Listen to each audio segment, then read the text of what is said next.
The rain fell like a curtain over San Francisco, relentless and cold, blurring the neon signs into smears of color.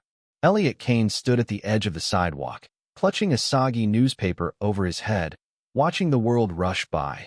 Everyone with somewhere to go, someone to meet, something to prove.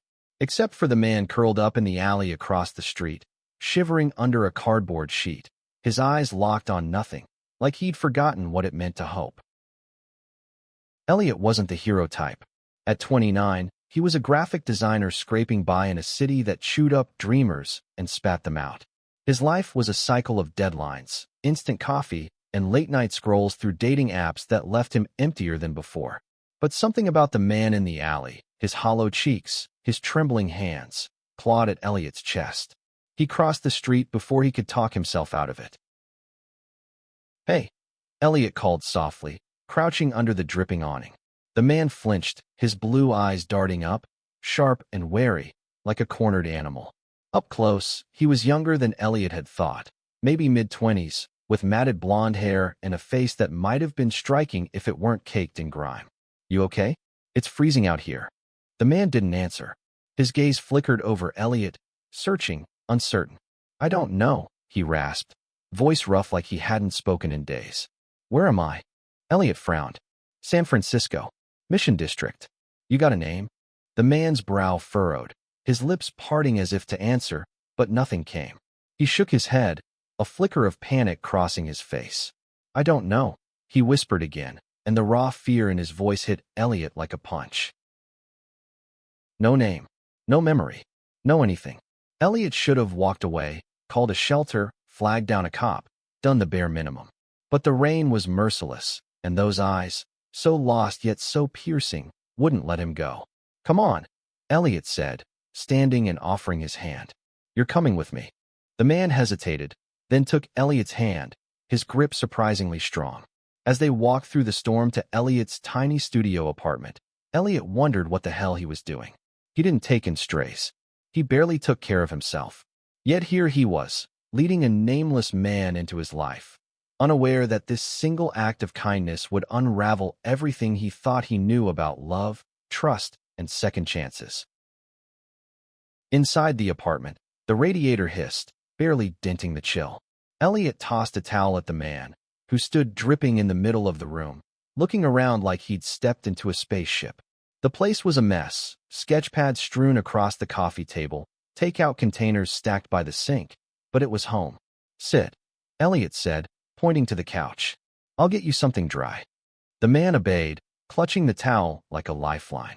Elliot dug through his closet, pulling out an old hoodie and sweatpants. "Here, bathroom's through there." He jerked his thumb toward the narrow hallway. The man nodded, still silent, and disappeared into the bathroom. Elliot busied himself heating up leftover ramen, trying to ignore the surreal weight of the moment.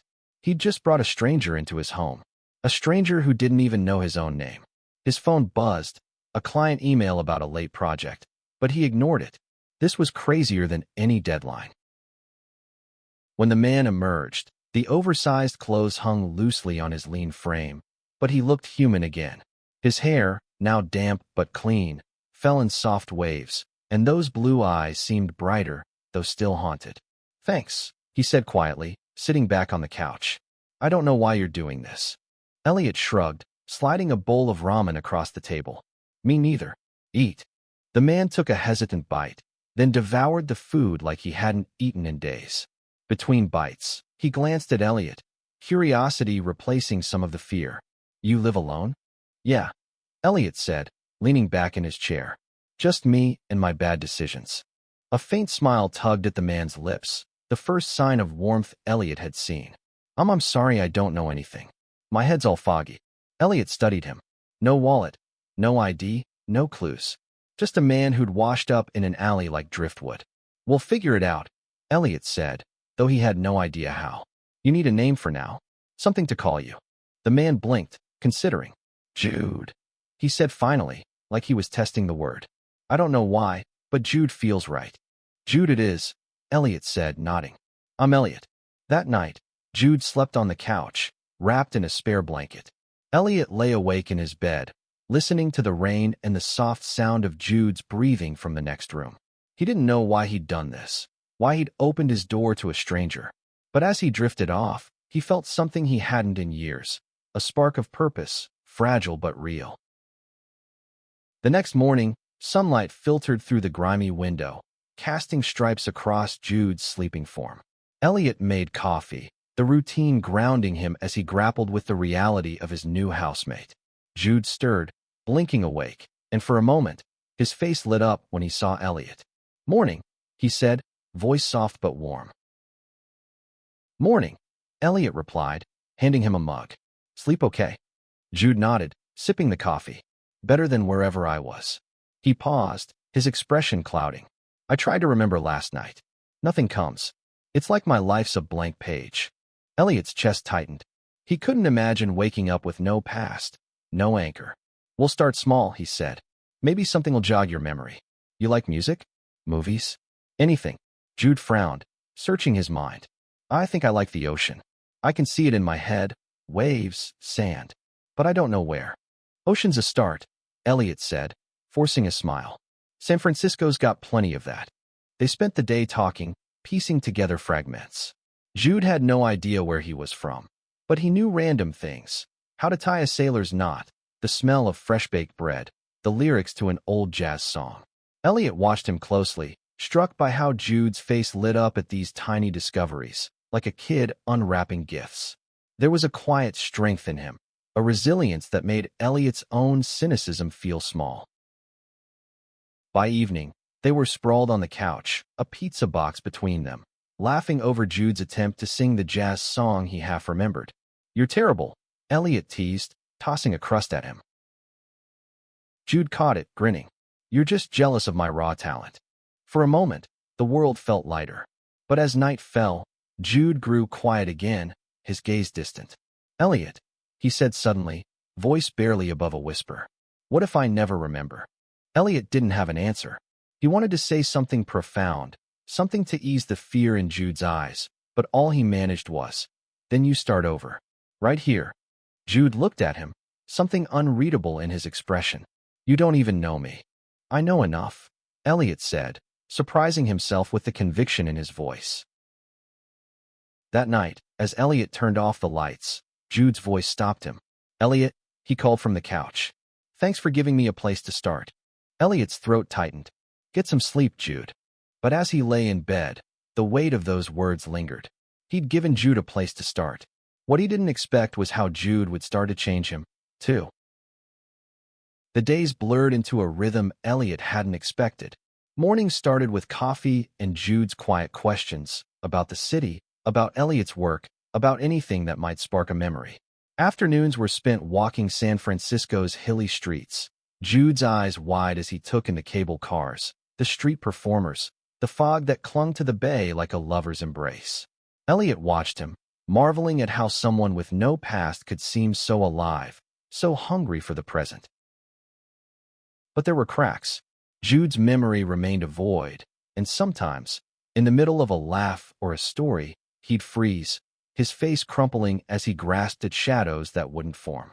Elliot tried to help, suggesting trips to the library to look up missing persons, visits to shelters, even a doctor's appointment he could barely afford. Nothing worked. No one was looking for a man named Jude, and the doctor only confirmed what they already knew. Amnesia, likely trauma-induced, with no clear timeline for recovery. One evening, they sat on a bench at Ocean Beach, the Pacific stretching endlessly before them. Jude stared at the waves, his hands clasped tightly in his lap. "I feel it," he said softly. "This pull, like I've been here before. But it's just a feeling, not a memory." Elliot nudged his shoulder. "That's something. Maybe you were a surfer. Or a pirate." Jude laughed, the sound bright against the crash of the waves. "A pirate, huh? You'd look good in an eye patch." Elliot grinned, but his chest ached. He wanted to give Jude more than guesses, more than a couch and leftover pizza. He wanted to give him answers. Back at the apartment, Jude started helping out, washing dishes, folding laundry, even sketching in Elliot's notebooks when he thought Elliot wasn't looking. His drawings were rough but vivid, crashing waves, a lighthouse, a pair of hands intertwined. "Didn't know you were an artist," Elliot said one night, peering over Jude's shoulder. Jude flushed, closing the notebook. I don't know if I am. It just feels familiar. Elliot didn't push, but he started leaving extra pencils and paper around, watching Jude's sketches multiply. There was something intimate about it, like Jude was sharing pieces of a life he couldn't name. And Elliot, who'd always kept people at arm's length, found himself opening up in return, talking about his childhood in Ohio, his failed attempts at love, the way San Francisco both thrilled and exhausted him. One night, after too many beers and a bad sci-fi movie, Jude turned to him, his eyes soft and searching. Why are you so nice to me, Elliot? You could have kicked me out days ago. Elliot shrugged, his face warm. You're not so bad to have around. Plus, you're better at dishes than me. Jude's laugh was quiet, but his gaze lingered, heavy with something Elliot couldn't name. I mean it. You're like home. The word hit Elliot harder than he expected. Home. He hadn't felt that in years. Not since his parents stopped talking to him after he came out. Not since he moved to a city that felt too big for one person. He wanted to say something, but Jude was already turning away, curling up on the couch with the blanket pulled tight. That night, as Elliot lay in bed, Jude's words echoed in his head. Home. He didn't know what to do with that, but it stirred something deep, something he hadn't let himself feel in a long time. The first time it happened, Elliot thought he'd misheard. It was late, the apartment dark except for the glow of the streetlights seeping through the blinds. Jude had been restless, tossing on the couch, muttering in his sleep. Elliot got up for water, pausing when he heard Jude's voice, soft but clear. Husband, don't go. Elliot froze, his heart stuttering. He crept closer, thinking Jude was dreaming, but Jude's eyes were half open, glazed with sleep. Husband, he murmured again, reaching out toward nothing. Stay. Elliot's breath caught. He didn't wake Jude, didn't say anything. He just stood there, watching Jude settle back into sleep, his face peaceful for the first time all day. Husband. The word felt like a key to a door Elliot didn't know existed. The next morning, Jude didn't mention it, and Elliot didn't ask. But the word lingered, a quiet hum in the back of his mind. Was it a memory? A dream? Or something else entirely? Days turned into weeks, and Jude's murmurs became a nightly ritual. Every evening, as Elliot turned off the lights, Jude would stir, his voice soft and certain. Good night, husband. At first, Elliot laughed it off, blaming dreams or delirium. But the way Jude said it, tender, almost reverent, started to chip away at his defenses. One night, Elliot couldn't take it anymore. Jude, he said, sitting on the edge of the couch. Why do you call me that? Husband. Jude blinked, startled, his cheeks reddening. I don't know. It just comes out. Like it's true. He looked down, twisting the blanket in his hands. Does it bother you? Elliot wanted to say yes, to set boundaries, to keep this strange, fragile thing between them from getting messy. But he couldn't. No, he said finally. It doesn't. Jude's smile was small, but it lit up the room. And for the first time, Elliot let himself wonder what it would be like to be someone's home. Not just a pit stop, but a place to stay. The word husband became a thread woven into their days, delicate but persistent. Jude said it only at night, in that hazy space between sleep and waking, but it hung in the air during the day, unspoken yet palpable. Elliot caught himself watching Jude more closely. His quick smiles, the way his fingers traced patterns on the table when he was lost in thought, the quiet strength in his voice when he talked about the fragments he remembered. It was dangerous, this pull, but Elliot couldn't look away. They fell into a routine that felt almost domestic. Jude started cooking, surprising Elliot with meals made from whatever was in the fridge, pasta with too much garlic, pancakes that were somehow perfect despite their lopsided shapes. Elliot teased him mercilessly, but every bite felt like a gift. In return, Elliot taught Jude how to use his graphic design software, watching in awe as Jude's sketches turned into digital art, raw but hauntingly beautiful. One afternoon, they ventured to the Golden Gate Park, the air crisp with autumn. Jude was quieter than usual, his hands stuffed in the pockets of Elliot's old jacket. You ever feel like you're waiting for something, but you don't know what? He asked, staring at the eucalyptus trees swaying in the breeze. Elliot nodded, kicking a pebble. All the time. Like life's holding out on you. Jude turned to him, his blue eyes piercing. You're not holding out on me, though. You're the only thing that feels real. Elliot's heart stuttered, but he masked it with a grin. Careful, Jude. You're gonna make me blush. Jude laughed, but there was a weight to it, a question neither of them dared ask. What were they becoming? Friends? Roommates? Something more? Elliot wasn't ready to name it, but the warmth in his chest when Jude smiled was answer enough. That evening, everything changed. They were washing dishes side by side, elbows brushing, when Jude froze, the sponge slipping from his hand. Elliot, he said, his voice tight. I remembered something. Elliot turned, heart pounding. What? A house, Jude said, his eyes distant. White fence, blue shutters. There was music, a piano, and someone laughing. He squeezed his eyes shut, as if trying to hold on to the image. It felt like home. Elliot's stomach twisted. A house, a piano, laughter. It sounded like a life, someone else's life. That's good, Jude, he said, forcing a smile. That's a start. But Jude shook his head, his face crumpling. What if I had someone? What if they're waiting for me, and I can't even remember their face? Elliot didn't know what to say. The thought of Jude belonging to someone else, a partner, a family, felt like a knife in his chest. He'd gotten used to Jude's presence, to the way he filled the apartment with warmth. But he couldn't be selfish. We'll find them, he said, his voice steady despite the ache. We'll keep looking. Jude nodded, but his eyes were wet. Without thinking, Elliot pulled him into a hug, feeling Jude's trembling frame against his. You're not alone, Elliot whispered. Not anymore. Jude clung to him, and for a moment, the world was just the two of them, holding on in the dim light of the kitchen. When they pulled apart, Jude's gaze lingered, heavy with something Elliot couldn't name but felt in his bones. The next day, Elliot took Jude to the police station, hoping the memory of the house might lead to something. The officer was kind but unhelpful. No missing persons matched Jude's description, no reports of a man with his features or story. Could be from out of state, the officer said, shrugging. Or he might not be reported missing at all. Elliot felt Jude's hand tighten around his as they left the station. What if no one's looking for me? Jude asked, his voice small. Then you build something new, Elliot said, squeezing his hand back. With people who care. Jude didn't reply, but he didn't let go of Elliot's hand until they reached the bus stop. That night, as they sat on the couch watching a documentary about lost shipwrecks, Jude leaned against Elliot's shoulder, his breathing soft and steady. Elliot's heart raced, but he didn't move, didn't dare break the moment. Good night, husband, Jude murmured as he drifted off, the words softer than ever, but no less piercing. Elliot stared at the ceiling, his mind a storm. He wasn't Jude's husband. He wasn't even sure what they were. But the word felt like a promise, one he wasn't sure he could keep or wanted to break. The line between friendship and something deeper blurred with every passing day. Elliot woke to the smell of Jude's coffee, the sound of his soft humming as he sketched at the kitchen table.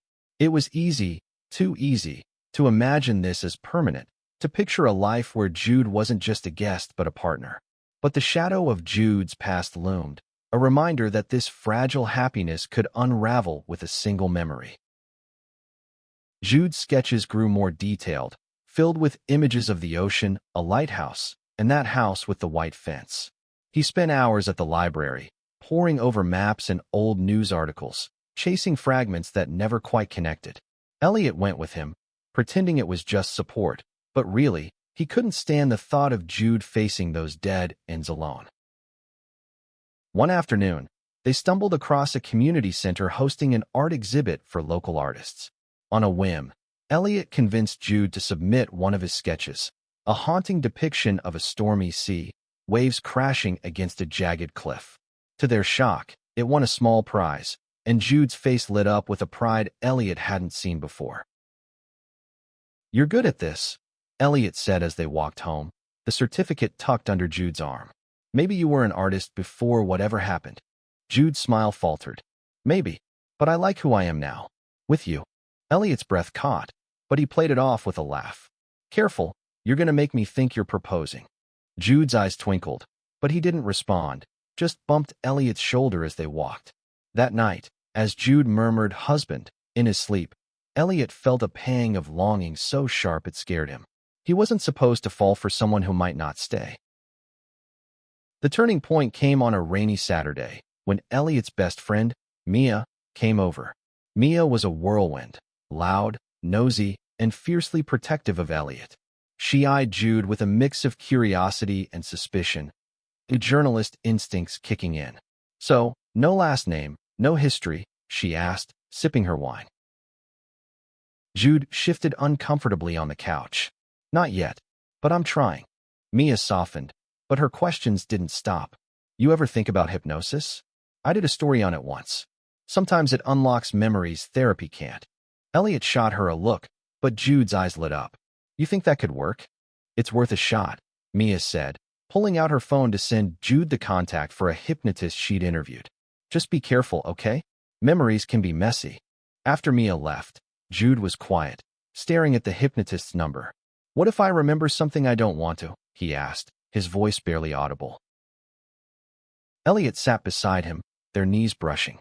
"Then we deal with it. Together." Jude looked at him, his eyes searching. "You keep saying we." "What?" "Because I'm falling for you," Elliot wanted to say. "Because you call me husband, and I'm starting to want it to be true." But he just shrugged. "Because you're stuck with me until you figure this out." Jude smiled, but it didn't reach his eyes. That night, he didn't say husband as he fell asleep, and Elliot lay awake, wondering if he'd pushed too far or not far enough. The hypnotist's office was a cozy room in Chinatown, filled with incense and soft music. Jude was nervous, his hands fidgeting as the hypnotist, Dr. Lin, guided him into a trance. Elliot sat in the corner, his stomach in knots, watching Jude's face relax, his breathing slow. "Tell me about the house," Dr. Lin said gently. "The one with the white fence." Jude's voice was distant, dreamlike. "It's by the sea. I hear waves. There's a piano in the living room, always playing. Someone's there, someone I love." His voice cracked. "But I can't see their face." Elliot's heart clenched. Someone I love. He wanted it to be him, but the words felt like a tether to a life Jude had lost. "Who's with you?" Dr. Lin pressed. Jude's brow furrowed. "I don't know, but they're home. They're everything." The session ended with no clear answers, but Jude was shaken, his eyes distant as they left. On the bus home, he leaned against Elliot, his voice small. "What if I loved someone, Elliot? What if I still do?" Elliot swallowed the lump in his throat. "Then we find them, and you get your life back." But as Jude's head rested on his shoulder, Elliot wasn't sure he could let him go. The hypnotist's words lingered like smoke, clouding the air between Elliot and Jude. Jude grew quieter, his sketches darker. Stormy seas gave way to faceless figures, their hands reaching but never touching. Elliot tried to keep things light, cracking jokes, dragging Jude to food trucks or thrift stores, but the weight of Jude's half-remembered past pressed down on them both. One evening, as they sat on the fire escape, the city glittering below, Jude broke the silence. "I don't want to hurt you, Elliot," he said, his voice raw. "But what if I'm someone else's? What if I'm not free?" Elliot's chest tightened, but he forced a smile. "You're not a library book, Jude. You don't belong to anyone. You get to choose." Jude's eyes met his, bright with unshed tears. "What if I choose you?" The words hung there, heavy and electric. Elliot wanted to pull Jude close, to kiss him and make the world simple, but fear held him back. Instead, he reached for Jude's hand, lacing their fingers together. "Then we figure it out," he said softly. "One step at a time." Jude squeezed his hand, and for the first time in days, he smiled. A real, unguarded smile that made Elliot's heart ache with hope. The breakthrough came unexpectedly. Mia, ever the relentless journalist, called Elliot one morning, her voice buzzing with excitement. "I found something," she said. "A missing persons report from Oregon. Male, mid-20s, blonde, blue eyes. Disappeared 2 years ago near Cannon Beach. No name listed, but it matches Jude's description." Elliot's stomach dropped. "What else?" "Not much," Mia admitted. "Just that he was last seen at a coastal bar. There's a contact, a sister maybe? I sent you the number." Elliot stared at the phone after the call, his mind racing. Jude was in the shower, singing off-key, oblivious to the bomb Mia had just dropped. This could be it, the key to Jude's past. But what if it took him away? When Jude emerged, towel drying his hair, Elliot forced himself to speak. Mia found a lead. A missing persons report. It might be you. Jude froze, the towel slipping from his hands. Where? Oregon. Cannon Beach. There's a number, someone who might know you. Jude's face was a storm of emotions. Hope, fear, longing. What do I do? Elliot wanted to say, stay. Forget the past. Be mine. But he couldn't. You call, he said, handing Jude the phone. You deserve to know. Jude stared at the number, his hands trembling. Will you stay with me? When I call? Always, Elliot said, and the word felt like a vow. The call was brief but shattering. The woman on the other end, Claire, was indeed Jude's sister. Her voice broke when she heard Jude's, and she confirmed his real name, Julian Harper. He'd vanished after a fight with his boyfriend, a man named Ryan, 2 years ago. We thought you were dead, Claire sobbed. Where are you? Jude. Julian gave her the address, his voice shaking. Claire promised to drive down from Oregon the next day. When the call ended, Jude sat on the couch, staring at nothing. Julian, he said, testing the name. It doesn't feel like me. Elliot sat beside him, his heart pounding. It's just a name. You're still you. Jude turned to him, his eyes desperate. Am I?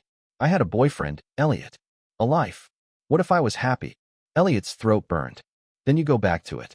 If that's what you want. Jude shook his head, his voice breaking. I don't know what I want. I just know I don't want to lose you. Before Elliot could respond, Jude leaned in, kissing him with a desperation that stole his breath. It was fierce, hungry, a collision of fear and longing.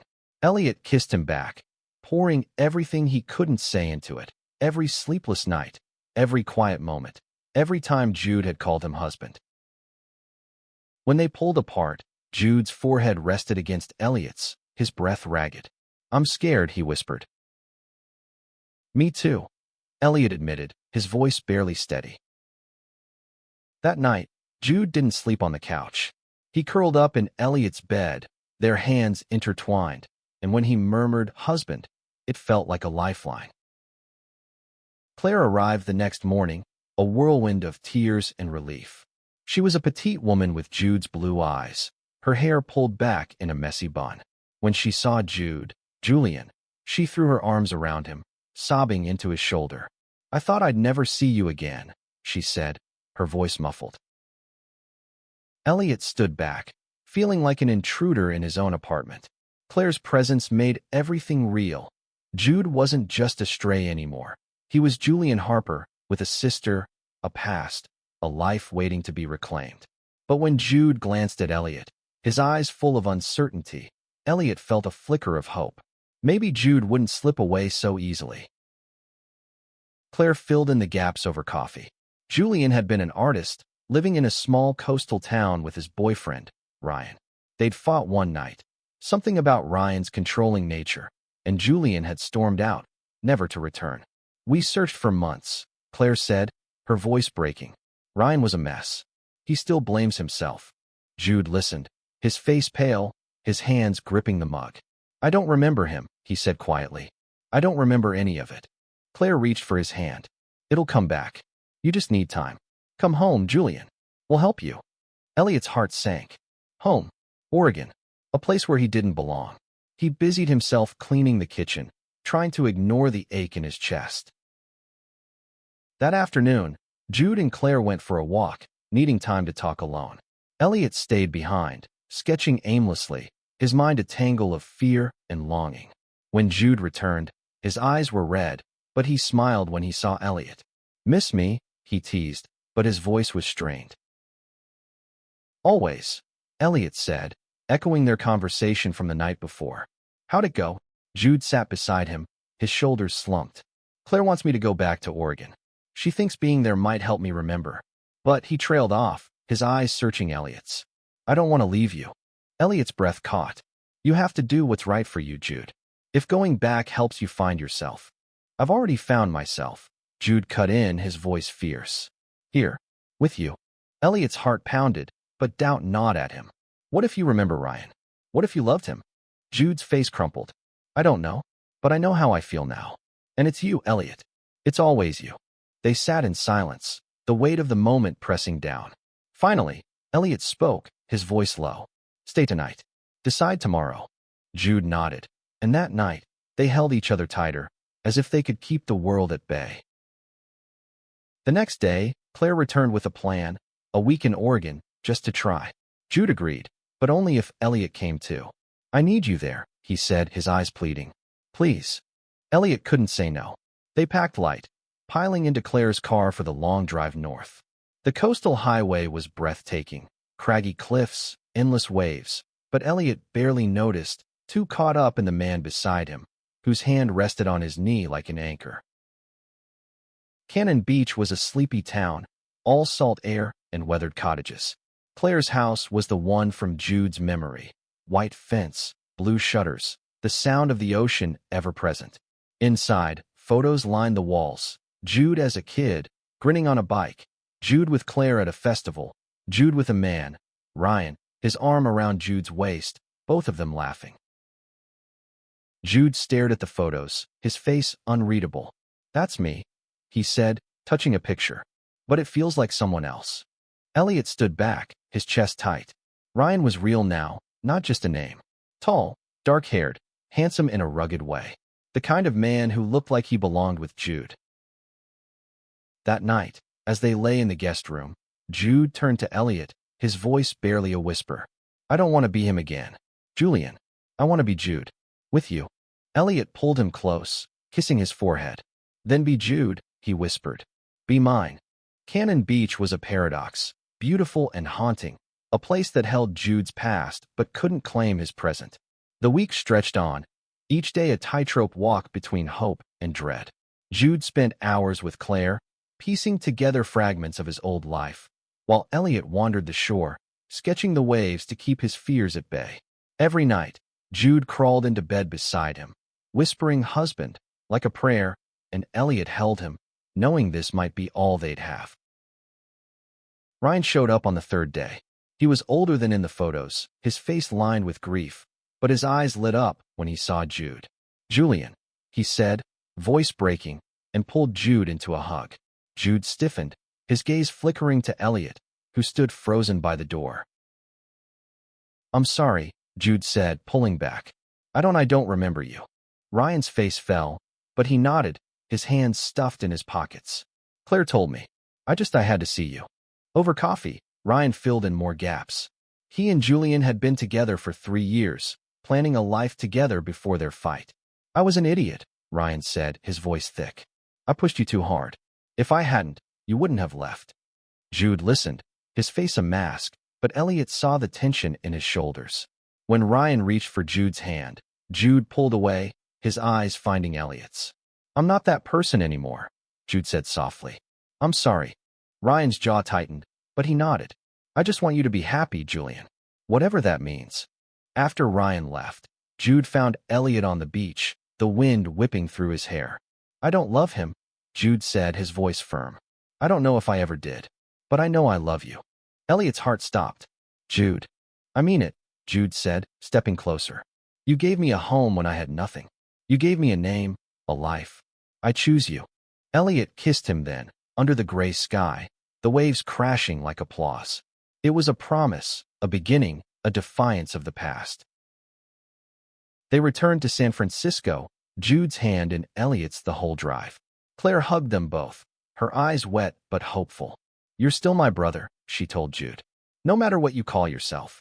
Back in the apartment, life resumed, but it was different now. Jude's sketches filled the walls, vibrant and bold, a testament to the man he was becoming. Elliot took on more freelance work, determined to build a life they could share. And every night, when Jude whispered, husband, Elliot whispered it back, the word no longer a mystery but a truth they were writing together. One evening, as they sat on the fire escape, the city alive below, Jude turned to Elliot, his eyes bright. I don't need to remember everything, he said. I know who I am now, and who I want to be with. Elliot smiled, his heart full. Good, because I'm not letting you go. They kissed, the stars above them brighter than the city lights, and for the first time, Elliot believed in forever, not as a dream, but as something they could build, one day, one word, one love at a time.